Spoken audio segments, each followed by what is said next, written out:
माहितीच्या आधारे मध्य माहित करा असा प्रश्न परीक्षेमध्ये येऊ शकतो. Calculate the mean from the following data. खालील माहितीच्या आधारे समांतर मध्य माहित करा असा जर प्रश्न आला तर तुमच्याकडे x आणि f या दोन किमती दिल्या असतात. कधी कधी x ला गुण म्हणतात, याला विद्यार्थी म्हणतात किंवा वारंवारिता हा शब्द देखील वापरला जातो. काही म्हणूया गुण असेल त्याला x म्हणा आणि विद्यार्थी किंवा वारंवारिता असेल त्याला f म्हणा. आणि गणित करण्यापूर्वी दिलेला x हा x वर का फक्त x हा क्रमाने दिलेला आहे का, चढत्या क्रमाने दिलेला आहे एकदा पाहून घ्यायचं. बरोबर. 10 नंतर 20, 20 नंतर 30, 30 नंतर 40 असा क्रमाने दिलेला आहे. मध्ये आधी खालीवर काही झालेलं नाही. त्यानंतर काय करायचं, त्यानंतर जो f आहे त्या f ची एकत्रित बेरीज करायची. त्याला म्हणायचं n. यांची एकत्रित ह्या संख्यांची बेरीज केली ती आली 52 म्हणजे n बरोबर 52. त्यानंतर f मध्ये कोणतीही एक संख्या गृहीत करायची. कोणती करा, 10 पकडा, 20 पकडा, 30 पकडा, 50 पकडा, 40 पकडा, कोणती पकडा. पण शक्यतो सेंटर मध्ये संख्या पकडा. सगळ्यांनी 30 संख्या पकडा. आपल्या सेंटर मध्ये 40 यायला लागली म्हणून आपण 40 ही संख्या गृहीत धरली. म्हणजे उत्तर हे 40 आहे असं गृहीत धरलं. त्यानंतर काय करायचंय, त्यानंतर dx काढायचा. dx काढण्यासाठी काय करतो आपण, जे गृहीत धरले डोक्यावर घेऊन ठेवायचं. x बरोबर 40 गृहीत धरलंय म्हणून मग काय करायचं, 10 मधून 40 गेले -30, 20 मधून 40 गेले -20, 30 मधून 40 गेले -10, 40 मधून 40 गेले 0, 50 मधून 40 गेले 10, 60 मधून 40 गेले 20, 70 मधून 40 गेले 30. म्हणजे आपण काय करतोय, जे गृहीत धरलोय त्याला कॉन्स्टंट ठेवतोय आणि जे गृहीत नाहीये त्याच्यातून आपण काय करायला लागलो, ही संख्या वजा करायला लागलो. बरोबर आहे.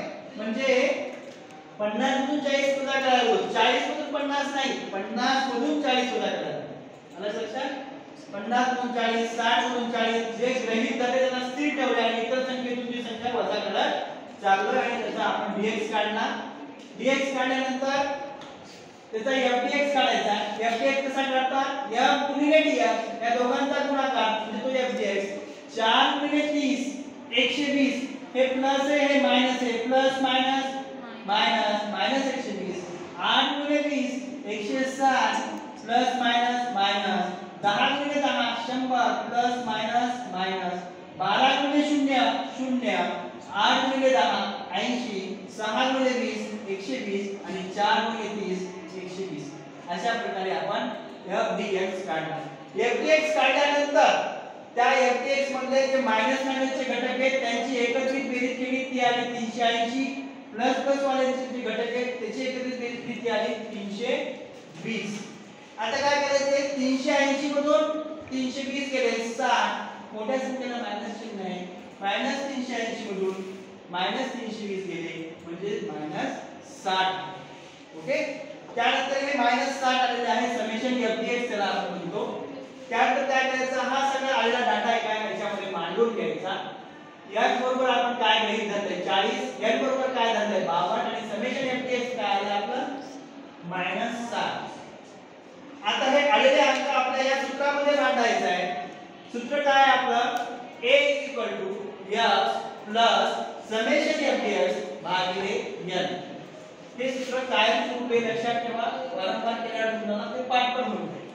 मग a बरोबर x ची किंमत किती आहे 40 अधिकला अधिक समेशन fdx ची किंमत किती आहे -60 -60. n ची किंमत किती आहे 52. ओके. आता या संख्यांची वजाबाकी बेरीज जी काय होते ते करून घ्यायचं. a बरोबर 40 ला 40 प्लस ला प्लस -60 ला 52 भागलं तर काय आता -1.15. आता इकडे प्लस आहे इकडे मायनस आहे म्हणून मध्ये आला -1.15 ला आपण कंसात टाकलं. प्लस आणि मायनस मायनस होतं आणि 40 वजा 1.15 यांची वजाबाकी केली.